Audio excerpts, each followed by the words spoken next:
మన ఇంటి flooring damage అవ్వడానికి ఇంట్లో ఉన్న మనము కారణం కావచ్చు. కొన్ని విషయాల్లో ప్రతి ఇంటి మీద బాగుండాలని ఫ్లోరింగ్ అని, టైల్స్ అని, టెర్రస్ గార్డెన్ అని ఇలా రకరకాలుగా ఇంటి పైకప్పుని అలంకారప్రాయంగా చేసుకుంటున్నాం. ఈ మధ్యకాలంలో బాగా వినిపిస్తున్న, అందరికీ కనిపిస్తున్న సమస్య వాటర్ లీకేజ్. దీనికి కారణాలు చాలానే ఉన్నాయి, కానీ అందులో ఒకటైన కారణం వర్షాకాలంలో మొదలయ్యి వర్షాలు పడుతున్నప్పుడు నీళ్లు పడిన ప్రతి చినుకు నేరుగా బయటకు వెళ్లకుండా మిద్దె మీదే స్టోరేజ్ అవుతున్నాయి. అలా నుంచోవడం వల్ల కూడా వాటర్ లీకేజ్ అవుతుంది. ఇది కూడా ఒక బలమైన కారణమే. స్టోరేజ్ ఎందుకు అవుతున్నాయంటే వర్షాకాలం ముందు ఇంటి స్లాబ్ మీద క్లీన్ చేయకపోవడము, డస్ట్, ట్రాఫిక్లో పొగ, గాలి కాలంలో ఇంటి మీద పడ్డ చెత్త లేదా చిత్తు కాగితాలు, ఉగాది టైంలో ఎండిపోయి రాలిపోయిన ఆకులు స్లాబ్ మీద ఉండడం వల్ల వర్షం నీళ్లు బయటకు వెళ్లకుండా ఇవన్నీ ఆ నీటిని ఆపుతూ నీటి వేగాన్ని తగ్గిస్తూ నిదానంగా వెళ్ళేలాగా చేస్తున్నాయి.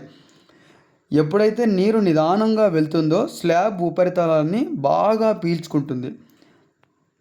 6 నుంచి 9 నెలల పాటు ఇంటి పైకప్పుని ఎప్పుడూ ఊడడమో క్లీన్ చేయడమో మర్చిపోతున్నాం. అదే సమయంలో పైన చెప్పిన రకరకాల చెత్త, డస్టు ఇంటి మిద్దె మీద ఒక లేయర్ ఫామ్ అవుతుంది. డస్టు, ట్రాఫిక్లో పొగ, గాలి కాలంలో పల్లెటూరులో గాలికి లేచొచ్చిన దుమ్ము, ధూళి కణాలు ఇవన్నీ ఎలా ఉంటాయంటే ఇంట్లో తయారు చేసే స్వీట్స్, చక్కెర లేదా బెల్లం పాకం ఏదైనా తయారు చేసినప్పుడు గులాబ్ జామ్ లాంటి దాన్ని గొంతులో మనం తింటే గొంతులో పేగు గోడలకి ఏదో అతుక్కుపోయినట్లుంటుంది. మనకు ఎన్ని నీళ్లు తాగినా గోడకు వేసిన సున్నంలాగా మన పేగులకు అలాగే అతుక్కుపోయినట్లుంటుంది ఆ బెల్లం పాకం. అలా ఈ దుమ్మును క్లీన్ చేయకపోతే ఇంటి పైకప్పుకి పాకం అతుక్కొని నీళ్లు పైప్ ద్వారా బయటకు వెళ్లకుండా దుమ్ము, ధూళి సిల్ట్ లాగా పేరుకుపోయి ఇంటి మీద పడ్డ వర్షపు నీటిని ఒక ఆనకట్టలాగా కట్టేస్తుంది. అలా జరిగినప్పుడు ఇలా మిద్దె మీద 100 లీటర్ల నీళ్లు నిలబడితే 40 నుంచి 60% వాటరు స్లాబ్ పీల్చుకుంటుంది. మిగిలిన 40% నీళ్లు ఆవిరి రూపంలో పైకి వెళ్ళిపోతుంది.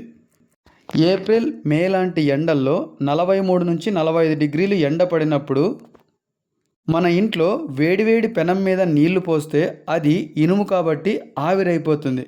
ఇక్కడ ప్రకృతి వనరైన ఇసుక, సిమెంటు కదా వాడేది, ఇవే కదా. మనం ఎండాకాలం పడిన తొలకరి చినుకులు ఇంకిపోవడం ఖాయం. 6 నెలలకు ఒక్కసారైనా చీపురు పట్టి ఊడవలేని వాళ్ళు ఎలక్ట్రానిక్ బ్లోయర్ ద్వారా అయినా వర్షాకాలం ముందు క్లీన్ చేసుకుంటే మంచిది. లేకపోతే అందరి నోట్లో బాగా వింటున్న మాట ఎవరి కర్మకు వాళ్ళే బాధ్యులన్నట్టు స్లాబ్ డ్యామేజ్ మనకు తెలియకుండానే మనమే కారణమవుతున్నాం. ఏదైనా ఒక పూటకో రాత్రికో ఏదీ జరగదు. బోర్ రీఛార్జ్ చేయాలనుకున్నప్పుడు బోర్ చుట్టూ తీసిన ఇంకుడు గుంత, అది రీఛార్జ్ వెంటనే అవ్వదు. విపరీతంగా భూమిలో ఉన్న బోరు నీళ్ళని విపరీతంగా తోడేయలేదు. అలా మన ఇంటి మీద మొదట్లో పడిన వర్షం నీరు బాగా పీల్చుకొని నిదానంగా స్లాబ్ ఉపరితలాన్ని అంతా తాకుతూ ఐరన్ తుప్పు పట్టడం మొదలై నిదానంగా పెచ్చు రూపంలో బయటపడుతుంది. ఇలా డ్యామేజ్ కాకూడదంటే అప్పుడప్పుడు క్లీన్ చేస్తేనే మంచిది.